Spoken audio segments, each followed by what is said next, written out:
Hello दोस्तों, स्वागत है आपका अपने चैनल जीएम स्टडिंग पर। आज की इस वीडियो में हम देखेंगे BA program second year third semester सैक पोल साइंस के एक इम्पोर्टेंट क्वेश्चन को, जिसकी पेपर में आने की संभावना 90% है। तो चलिए गाइस, बिना देरी किए शुरू करते हैं। भारत में संसद सदस्यों के कार्य एवं शक्तियों का मूल्यांकन करें। यहाँ पर हम ये भी बोल सकते हैं, भारत में सांसदों के कार्य एवं शक्तियों का मूल्यांकन करें। तो चलिए गाइस, बिना देरी के इसके आंसर को देखते हैं हम। देखिए, सांसद सदस्यों की शक्तियां, विशेषाधिकार और उन्मूलन। ठीक है, संसद सदस्य को हम क्या बोलते हैं गाइस? सांसद बोलते हैं। ठीक है, भारत के संसदीय लोकतंत्र में अत्यंत महत्वपूर्ण स्थान रखते हैं। संसद में प्रत्येक सांसद अपने निर्वाचन क्षेत्र का प्रतिनिधित्व करता है, अतः सांसद की महत्वपूर्ण शक्तियां वे कार्य होते हैं। सांसदों की शक्तियों को निम्न प्रकार से विभाजित किया जा सकता है। इनकी शक्तियां देख लेते हैं हम। विधायी शक्तियां, ठीक है, संसद सदस्य संघ सूची में वर्णित विषयों, अवशिष्ट विषयों और शासन की कानून निर्माण प्रक्रिया में भाग लेते हैं। गाइस, यहाँ पर थोड़ा सा ब्लर है, ये मैं पढ़ देती हूँ तो आप सुन लेना और सुनकर लिख लेना। ठीक है, सांसद न सिर्फ विधेयक पेश कर सकते हैं, बल्कि किसी भी विधेयक में संशोधन का सुझाव भी दे सकते हैं। गाइस, इसका जो आगे का पार्ट है ना, वो एकदम क्लियर होगा, बस ये वाला है, तो आप वीडियो स्किप मत करना। ठीक है, इसके लिए सांसद को मंत्रिपरिषद का सदस्य होने की आवश्यकता नहीं है।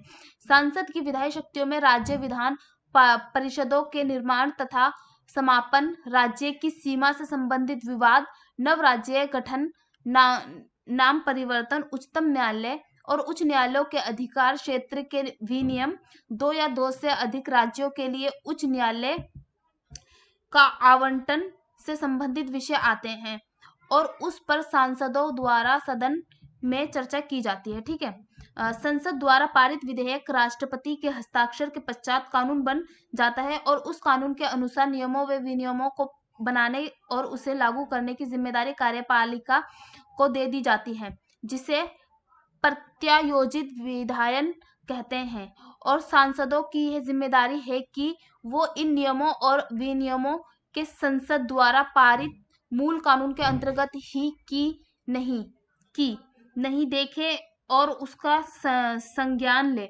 ये सांसद के द्वारा कार्यपालिका को विधायिका के प्रति उत्तरदायी बनाने में सहायक सिद्ध होता है।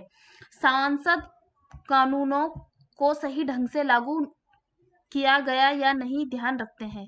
ठीक है, सांसद ये ध्यान रखते हैं कि अगर कोई कानून बनाया है तो उसको सही ढंग से लागू किया है या नहीं। ठीक है, सेकंड शक्ति आ जाएगी इसका पर्यवेक्षी शक्तियां। ठीक है, सांसद की पर्यवेक्षी शक्ति के अंतर्गत स्थगन प्रस्ताव, अविश्वास प्रस्ताव, निंदा प्रस्ताव, प्रश्नकाल व शून्यकाल से प्रश्न पूछना, संसदीय हस्तक्षेप के अंतर्गत ध्यानाकर्षण प्रस्ताव लाना, लोक लेखा अनुमान, सार्वजनिक उपक्रमों वे विभिन्न विभागों से संबंध स्थायी और तदर्थ समितियों में भाग लेना, निगरानी रखना, सरकारी उपक्रमों, वित्त मंत्रालय की स्थायी समिति व गृह मंत्रालय की समिति का हिस्सा होना और नियमित रूप से समितियों में संबंधित मुद्दों पर बहस में भाग लेना सांसद का अधिकार होता है। ठीक है, ये उसकी दूसरी शक्ति हो गई।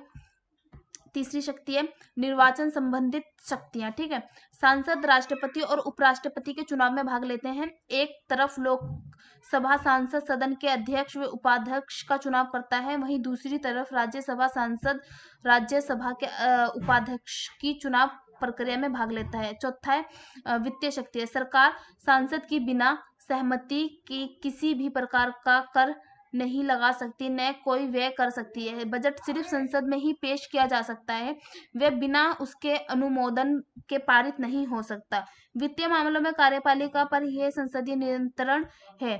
बजटीय नियंत्रण व पोस्ट बजटीय नियंत्रण अर्थात वित्तीय समितियों में कुछ सांसद हिस्सा लेते हैं। प्रतिनिधि संबंधी शक्तियां। ठीक है, अगला है प्रतिनिधि संबंधी शक्तियां। प्रत्येक सांसद अपने निर्वाचन क्षेत्र की एक आवाज होता है और अपने प्रश्नों के माध्यम से सांसद में निर्वाचन क्षेत्र से संबंधित मुद्दों उठाता है और उन मुद्दों पर वाद विवाद का हिस्सा बनता है। सांसद द्वारा जिलाधीश या जिला कलेक्टर, ठीक है, या राज्य सरकार के द्वारा प्रस्तावित व लागू परियोजना की स्थिति का परीक्षण भी किया जाता है।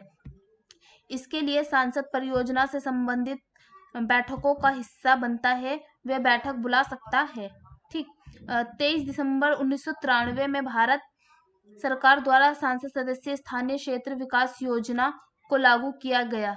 Member of parliament local area development scheme, ठीक है, MPLADS को लागू किया गया। इसके अंतर्गत सांसद को अधिकार है कि वह अपने निर्वाचन क्षेत्र में से संबंधित परियोजनाओं को लागू करने की सीधे रूप से जिलाधीश को सिफारिश करें।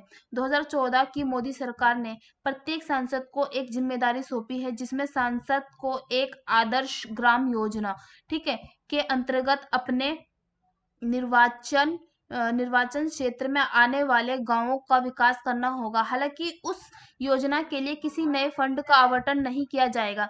राज्य व केंद्र सरकार द्वारा प्राप्त अन्य विभिन्न योजनाओं के अंतर्गत आने वाले फंड से ही गांवों को आदर्श बनाने का प्रयास करना होगा। अन्य शक्तियां संविधान में धारा 352, 356 तथा 360 के आधार पर विशेष परिस्थितियों में मंत्रिमंडल के सुझाव पर राष्ट्रपति द्वारा आपातकाल की घोषणा का प्रावधान है, जिसके लिए बाद में संसद के दोनों सदनों की मंजूरी आवश्यक है। अतः संसद सदस्यों के रूप में सांसद को राष्ट्रीय, राज्य और वित्तीय आपातकाल स्थिति को मंजूरी का अधिकार है, ठीक है। ये हो गई। अब सांसद सदस्य स्थानीय क्षेत्र विकास योजना, ये अब उसके बारे में बता दिया गया है जो योजना थी, ठीक है, उसको भी हम थोड़ा सा पढ़ लेते हैं।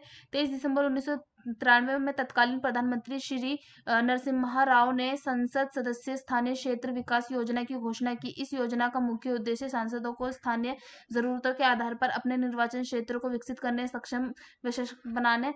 यद्यपि सांसद प्राथमिक कार्य विधायी है, किंतु एक सांसद का निर्वाचित प्रतिनिधि होने के कारण उसका मुख्य दायित्व उसके निर्वाचन क्षेत्र के विकासात्मक मुद्दों पर ध्यान देना होता है।